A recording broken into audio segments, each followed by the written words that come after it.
우리가 습관적으로 사용하는 말 가운데 문제라는 말이 있습니다. 누군가 우울한 얼굴을 하고 있으면 너 무슨 문제 있냐 하고 묻고, 아이들이 속상한 일을 저지르면 저 녀석 문제아로구나 라고 합니다. 안 좋은 일이 생겼을 때도 나한테 문제가 생겼어 라고 말하지요.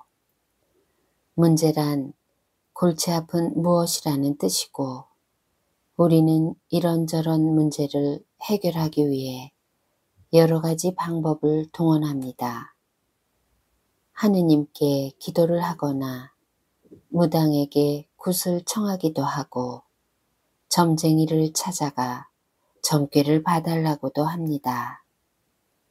그런데 문제를 해결하기 위해 가장 중요한 것은 누가 문제인가를 아는 일입니다.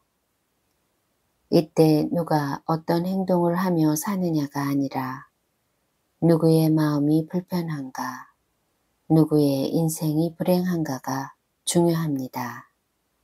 예컨대 실직한 남편이 쥐꼬리만한 용돈으로도 재미나게 지내고, 공부 못하는 자녀가 친구들과 정신없이 노는 모습을 보고 속이 상하다면 문제는 남편이나 자녀가 아니라 속상한 사람 자신에게 있는 것입니다.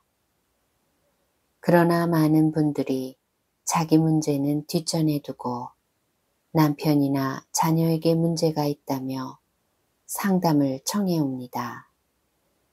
내게 문제가 있어 라고 생각하는 경우는 흔하지 않습니다. 대부분의 사람들은 나의 내면을 들여다볼 생각은 하지 않고 늘 다른 사람 탓을 하며 삽니다. 왜 그럴까요? 우리 마음이 동굴 같기 때문입니다. 깊고 어두운 동굴 속으로 선뜻 발을 들여놓기란 무척 겁이 나는 일입니다. 게다가 그 동굴 속에는 그동안 돌보지 않고 버려두어 괴물이 되다시피 한 자아들이 여기저기 고아들처럼 숨어 있습니다. 도무지 가까이 다가가 들여다볼 엄두가 나지 않게 되지요. 그러나 아무리 두렵고 불안하더라도 자신의 내면을 들여다보아야 합니다. 모든 문제의 답이 바로 그 안에 있기 때문입니다. 처음에는 힘이 들 것입니다. 보려고 해도 잘 안 보이기도 하고요.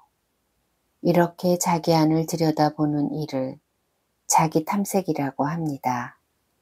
윤리적 판단이 개입되는 자기 성찰과 달리 자기 탐색은 훨씬 우호적이고 친밀한 자기 접근 방식입니다. 좋다, 나쁘다 스스로 만들어 놓은 기준에 맞춰 판단하지 않고 있는 그대로의 자기 모습을 보는 것이지요. 문제는 그때 해결됩니다. 우리는 내가 아니라 상대방에게 문제가 있다고 여깁니다. 하지만 해결책은 바로 내 안에 있습니다.